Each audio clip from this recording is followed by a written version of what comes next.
Bagaimana jika dua orang tua yang sedang pulang menuju rumah malah dituduh menyembunyikan obat? Dan orang tua itu adalah orang tua dari Jenderal Kopassus. Bagaimana selanjutnya? Mari kita simak ceritanya. Siang itu, Jakarta dipenuhi hiruk-pikuk kendaraan yang melaju dengan ritme tergesa-gesa, khas ibu kota. Klakson bersaut-sautan, angkot berhenti sembarangan menunggu penumpang, dan pengendara motor menyelip di antara celah mobil yang nyaris tak bersisa. Matahari bersinar terik, membakar aspal jalanan yang mulai berasap karena panasnya. Di tengah kesibukan itu, sebuah mobil sedan berwarna hitam melaju dengan tenang di salah satu persimpangan jalan. Di dalamnya sepasang suami istri paruh baya duduk dengan nyaman. Pak Sudarmo, pria berusia sekitar 60-an dengan rambut yang mulai memutih di pelipisnya, menggenggam setir dengan tenang. Di sampingnya sang istri, Bu Ratna, duduk dengan anggun, mengenakan kebaya sederhana yang masih tampak elegan. Mereka baru saja pulang dari rumah saudara, setelah menghadiri acara keluarga yang berlangsung hangat. Namun, di kejauhan, beberapa polisi berdiri berjaga di pinggir jalan.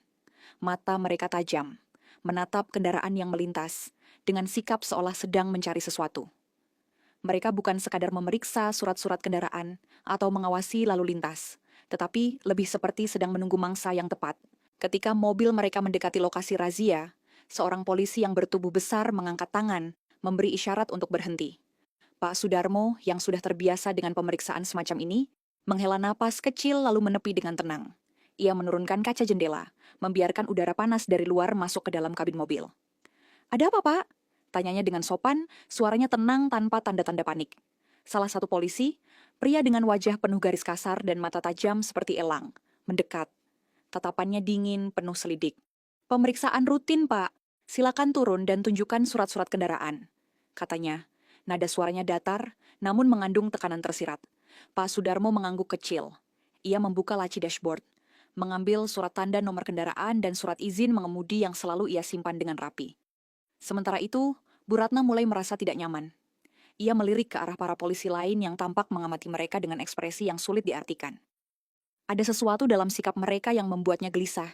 Pak Sudarmo menyerahkan surat tanda nomor kendaraan dan surat izin mengemudi kepada polisi di hadapannya.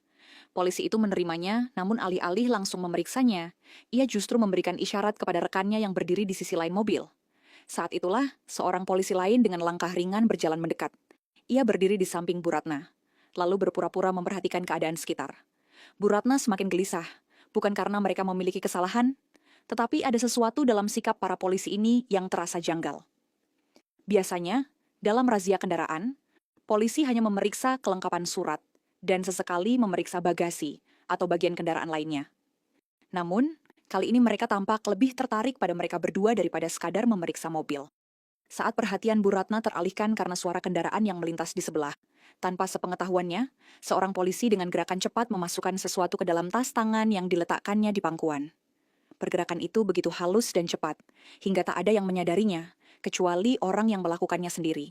Beberapa detik kemudian, salah satu polisi berpura-pura menghela napas berat, lalu menatap Bu Ratna dengan tajam. "Ibu, bisa buka tasnya?" Tanyanya, suaranya terdengar ramah, tetapi ada sesuatu di dalam nada bicaranya yang membuat bulu kuduk Bu Ratna berdiri. Bu Ratna, yang masih belum memahami maksud dari permintaan itu, hanya bisa menuruti. Tangannya sedikit gemetar saat membuka kancing tasnya. Namun, sebelum ia sempat melihat ke dalam, seorang polisi lain dengan gerakan cepat merogoh isi tasnya. Dalam hitungan detik, pria berseragam itu mengangkat sebuah bungkusan kecil berwarna putih. Matanya menatap tajam ke arah Bu Ratna, sementara wajahnya menunjukkan ekspresi yang dibuat-buat, seolah baru saja menemukan sesuatu yang mengejutkan. "Ini apa, Bu?" bentaknya dengan suara keras. Mata Bu Ratna membelalak lebar. Ia menatap bungkusan itu dengan ekspresi terkejut yang sangat jelas. Saya tidak tahu, Pak. Itu bukan punya saya." Suaranya bergetar, penuh kepanikan. Pak Sudarmo yang duduk di kursi pengemudi juga tampak terkejut. Ia menoleh ke arah istrinya, lalu kembali menatap polisi dengan dahi berkerut. "Ini pasti ada kesalahan," katanya dengan nada tegas, mencoba menahan amarah yang mulai muncul dalam dirinya. Namun para polisi itu tak mau mendengar. Salah satu dari mereka langsung mengambil radio komunikasi di pundaknya dan berbicara dengan suara keras. "Kami menemukan barang bukti. Segera bawa mereka ke kantor." Bu Ratna semakin panik. "Pak, saya bersumpah, saya tidak pernah membawa itu. Saya bahkan tidak tahu benda apa itu." Air mata mulai menggenang di sudut matanya. Namun, tak ada gunanya. Salah satu polisi langsung meraih pergelangan tangannya dan memborgolnya. Pak Sudarmo berusaha menghalangi, tetapi dengan cepat dua polisi lain menahannya. Demi Tuhan, kami tidak bersalah. Jangan lakukan ini. Seru Pak Sudarmo, suaranya penuh amarah dan ketidakberdayaan. Namun tidak ada belas kasihan di wajah para polisi itu.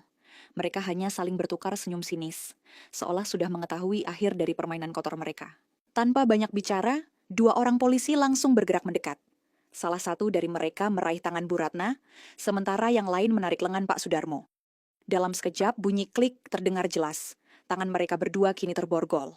Bapak dan ibu kami tangkap atas kepemilikan barang terlarang, kata salah satu polisi dengan suara lantang. Seolah ingin memastikan semua orang di sekitar mendengar tuduhan itu. Bu Ratna tersentak. Air matanya mulai mengalir, tubuhnya melemas, seolah semua tenaga telah hilang dari raganya. Pak, ini tidak adil, saya tidak tahu apa-apa, isaknya. Ia menoleh ke arah suaminya, berharap mendapatkan kekuatan darinya. Pak Sudarmo berusaha tetap tegar, ia menatap polisi dengan tajam, mencoba berargumen. Kami ini warga negara yang taat hukum, kami tidak pernah berurusan dengan barang semacam itu. Suaranya penuh tekanan, namun tak dihiraukan. Polisi hanya melirik mereka dengan ekspresi datar, seolah mereka sudah sering menghadapi orang-orang yang mencoba membela diri. Bawa mereka ke mobil, perintah salah satu dari mereka. Dalam perjalanan menuju kantor polisi, suasana di dalam mobil patroli terasa mencekam. Bu Ratna terisak pelan, sesekali memejamkan mata, berusaha menenangkan diri. Pak Sudarmo duduk tegap di sampingnya. Wajahnya serius dan penuh kemarahan yang ia coba tahan.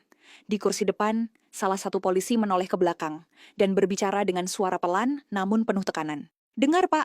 Kita bisa selesaikan ini dengan mudah, katanya, nadanya terdengar licik. Pak Sudarmo menatapnya tajam. Apa maksudmu? Tanyanya dengan rahang mengeras. Polisi itu menyeringai kecil. Kalau kalian ingin bebas, siapkan 50 juta. Kalau tidak, urusan kalian bakal panjang, katanya. Suaranya nyaris seperti bisikan, namun jelas terdengar. Pak Sudarmo mengepalkan tangannya yang terborgol. Darahnya mendidih mendengar tawaran busuk itu. Namun, ia tetap diam, menahan amarahnya. Ia tahu, meledak sekarang hanya akan memperburuk keadaan. Setibanya di kantor polisi, mereka langsung dipisahkan. Pak Sudarmo dibawa ke ruang interogasi dengan seorang polisi yang sudah menunggu di dalam. Sementara Bu Ratna dibawa ke ruang lain yang lebih kecil. Di ruangan itu, Bu Ratna duduk di kursi kayu yang dingin. Tangannya masih terikat dan tubuhnya terus gemetar. Ia menundukkan kepala, air mata mengalir tanpa bisa ia hentikan. Tolong, kami tidak bersalah, ini pasti ada kesalahan. Bisiknya, berharap ada yang mendengar. Namun, tak ada yang peduli. Salah satu polisi hanya menatapnya dengan tatapan datar sebelum keluar, membiarkan wanita tua itu terisak sendirian. Sementara itu, di ruangan lain, Pak Sudarmo berusaha tetap tenang. Ia menatap meja di hadapannya, mengatur napasnya. Ia tahu, mereka sedang dijebak. Ini bukan hanya soal kesalahpahaman. Ini adalah rencana yang sudah diatur sejak awal. Tak lama kemudian, seorang polisi masuk ke ruangan tempat Pak Sudarmo berada. Pria itu duduk di seberangnya dengan santai, melemparkan sebuah senyuman dingin yang membuat Pak Sudarmo semakin muak. Jadi, Pak Sudarmo, mau bayar atau mau masuk penjara lama? Tanyanya. Nada suaranya seolah ini hanya sebuah permainan biasa. Pak Sudarmo mengepalkan tangannya, berusaha menahan diri. Kami tidak bersalah, katanya dengan suara tegas. Kami tidak akan membayar untuk sesuatu yang tidak kami lakukan. Polisi itu terkekeh, seolah sudah menduga jawaban itu. Wah, keras kepala juga ya, katanya sambil menyandarkan tubuhnya ke kursi. Tapi Pak, saya kasih tahu saja. Kalau kasus ini sudah naik, bisa bertahun-tahun Bapak dan Ibu di sini. Belum lagi kalau sampai masuk persidangan, siapa yang tahu hasilnya? Pak Sudarmo menatap tajam ke arah polisi itu. Ia tahu ini hanyalah trik untuk menekan mereka.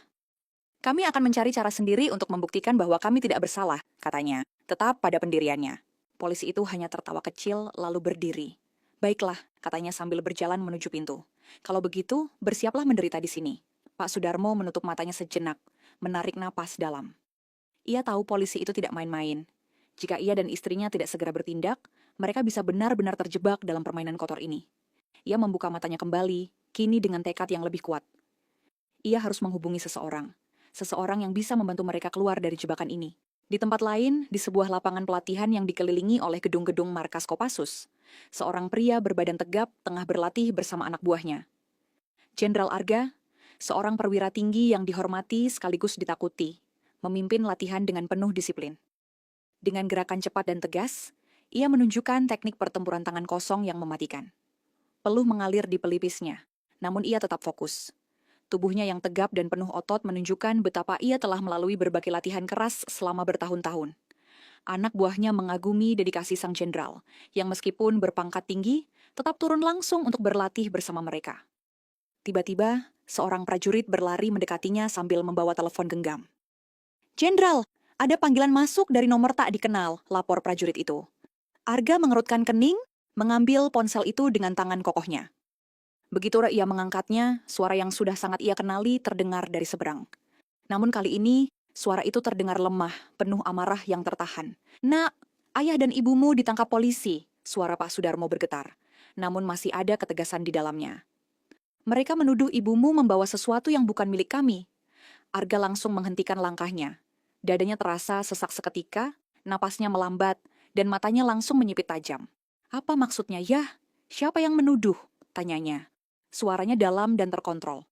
Namun ada bara api kemarahan yang siap meledak kapan saja. "Mereka bilang ibu membawa barang terlarang. Tapi itu semua jebakan. Mereka meminta uang tebusan," lanjut Pak Sudarmo. Suaranya terdengar kecewa. Lebih kepada keadaan yang memaksa mereka berada dalam situasi ini. Gigi Arga bergemeretak. Tangannya yang menggenggam ponsel mengepal kuat, seolah bisa meremukan benda itu kapan saja. Otot-otot di rahangnya mengencang, tubuhnya menegang. Ia bukan hanya marah, ia murka. "Siapa yang berani melakukan ini?" Geram Arga, suaranya nyaris seperti auman singa. Mata tajamnya menatap lurus ke depan, penuh amarah yang siap dilepaskan kapan saja. Prajurit di sekitarnya yang melihat perubahan ekspresinya langsung mundur selangkah. Mereka tahu, sesuatu yang serius telah terjadi. "Di mana ayah sekarang?" tanyanya dengan suara rendah. Namun ada ancaman mengerikan di balik nada itu. Setiap kata yang keluar dari mulutnya terasa berat, penuh dendam yang membara. Pak Sudarmo menyebutkan alamat kantor polisi tempat mereka ditahan. Arga mendengar dengan saksama, lalu menutup telepon tanpa berkata apa-apa lagi.